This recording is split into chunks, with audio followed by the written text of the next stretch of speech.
Hello everyone, welcome you all in my YouTube channel unique aviation. आज की video में हम बात करने वाले हैं सब मॉड्यूल 18 के पार्ट 2 के बारे में, जहां पर हमने पिछली बार छोड़ा था।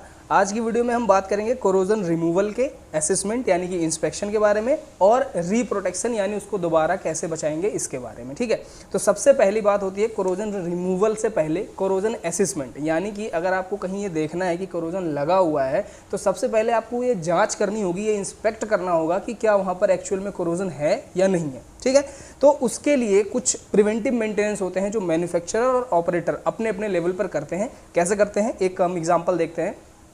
प्रिवेंटिव मेंटेनेंस का मतलब होता है ऐसा मेंटेनेंस करना ताकि कोरोजन लगे ही ना। ठीक है, तो मैन्युफैक्चरर अपने लेवल पर क्या करता है, सबसे पहले वो मटेरियल्स को इंप्रूव करता है, यानी जो भी मटेरियल पर ज़्यादा से ज़्यादा कोरोजन के केसेस आ रहे हैं उन मटेरियल्स को वो इंप्रूव करता है ताकि वहाँ पर कोरोजन लगे ही ना।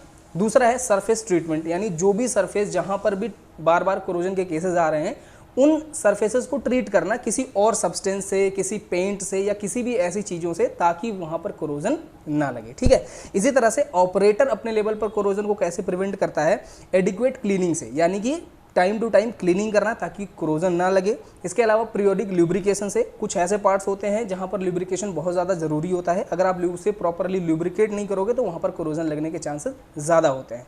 इसके अलावा डिटेल्ड इंस्पेक्शन से, टाइम टू टाइम यानी जो शेड्यूल मेंटेनेंस होते हैं एक कि 2000, 4000 या 5000 फ्लाइंग आवर्स के बाद प्रॉपरली प्रिवेंटिव मेंटेनेंस करना, यानी वहाँ पर डिटेल्ड इंस्पेक्शन करना ताकि कोरोजन का पता लग सके। अगर वो छोटे फॉर्म में है तो उसको पता करके उस पर आगे जो भी रिपेयर या मेथड किए जाएंगे वो मैं आगे आपको बताऊंगा। ठीक है, फिर होता है प्रोटेक्टिव कवर्स का यूज़ करना, जैसे कि पिटोट स्टैटिक ट्यूब्स होते हैं हमारे एयरक्राफ्ट में, जो पिटोट ट्यूब्स होते हैं जनरली उन पर हम कवर्स नहीं लगाते हैं, जो कि ये गलत तरीका है। अगर एयरक्राफ्ट का टाइमिंग एक लिमिट से ज़्यादा है जो आपकी एयरक्राफ्ट मेंटेनेंस मैनुअल में दिया हुआ है, अगर उससे ज़्यादा है तो आपको वहाँ पर कवर्स का यूज़ करना चाहिए ताकि उसको कोरोजन से बचाया जा सके, क्योंकि वो बहुत ही ज़्यादा सेंसिटिव पार्ट होता है एयरक्राफ्ट का। ठीक है, तो कहीं पर भी आपका कोरोजन लगे, किसी भी मटेरियल पर कोरोजन लगे, हालांकि इस वीडियो में हम ये भी देखेंगे कि अलग अलग मटेरियल पर कोरोजन का क्या प्रिवेंशन है, लेकिन किसी भी मटेरियल पर लगे एक जो कॉमन तरीका है कोरोजन उसका इंस्पेक्ट करने का और उसे रिमूव करने का, वो मैं आपको बता देता हूँ।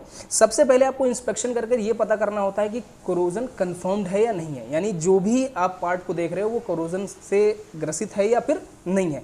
अगर है तो सबसे पहला काम आपको होता है उस सरफेस को क्लीन करना, पूरी तरह से क्लीन करना, सरफेस को क्लीन करना। ठीक है, दूसरा स्टेप आता है उस कोरोजन को रिमूव करना जो लगा हुआ है। आप जितना ज़्यादा रिमूव कर सकते हो with the help of mechanical और केमिकल, दोनों मेथड्स होते हैं। मैकेनिकल मेथड्स में आप वायरिंग ब्रशेस का यूज़ करते हो, वायर ब्रश का यूज़ करते हो, अब्रेसिव पैड्स का यूज़ करते हो, या फिर किसी भी चीज़ों का यूज़ करके उसे निकालते हो, उसे बोलते हैं मैकेनिकल। और बहुत सारे केमिकल मेथड्स भी होते हैं जिसमें मैन्युफैक्चरर आपको अलग अलग टाइप के केमिकल्स बताता है ताकि आप वो डाल करके सिंपली उसको रिमूव आउट कर सको विदाउट डैमेजिंग योर सरफेस। ठीक है, तीसरा होता है जब आपने उसको पहले आपने सरफेस क्लीन किया, फिर कोरोजन निकाल लिया, अभी क्या करना होता है उस मटेरियल को न्यूट्रलाइज करना होता है ताकि इन फ्यूचर उसमें दोबारा से कोरोजन लगने के चांसेस कम हो जाएं। और जब आपने ये कर लिया तो क्योंकि आपका कोरोजन तो बाहर आ गया है, बट क्योंकि उसने कुछ ना कुछ मटेरियल को डिग्रेड कर दिया है, उस मटेरियल को दोबारा रीस्टोर करना with the help of surface coating या फिर कोई भी ऐसा तरीका, टेम्परेरी या परमानेंट तरीका अपनाना ताकि आपका जो सरफेस है वो दोबारा पहले जैसा हो सके। ठीक है, तो एक एक करके कुछ मटेरियल्स के बारे में बात करते हैं। सबसे पहले बात करेंगे फेरस मटेरियल्स के बारे में। हालांकि एयरक्राफ्ट में बहुत सारे जगहों पर फेरस मटेरियल इस्तेमाल नहीं होता है, बहुत ही कम जगहों पर इस्तेमाल होता है, फिर भी फेरस मटेरियल हमारे जनरल लाइफ में बहुत कॉमन है। और इस कॉमन मटेरियल में सबसे ज़्यादा जो कोरोजन होता है उसको हम रस्ट बोलते हैं। रस्ट यानी मुर्चा या कुछ भी अलग तरीके का बोला जाता है।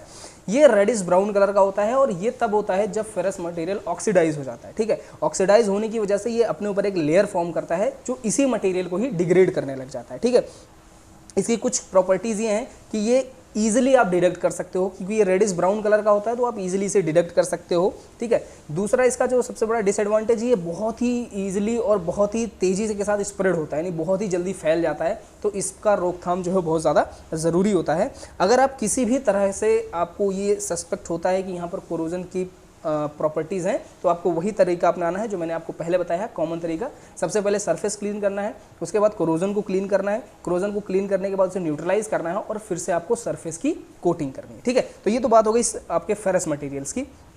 इसी तरह से एल्युमिनियम या फिर एल्युमिनियम के अगर एलॉयज़ हैं जो बहुत ज़्यादा यूज़ होते हैं एयरक्राफ्ट में, वहाँ पर अगर किसी तरह का कोरोजन है तो भी आपको यही तरीका अपनाना है। लेकिन जिस तरह से आप देख रहे हो आपका ऑक्सीडाइज जो है फेरस मटेरियल का, वो क्या करता है, अपने मटेरियल को डिग्रेड करता है।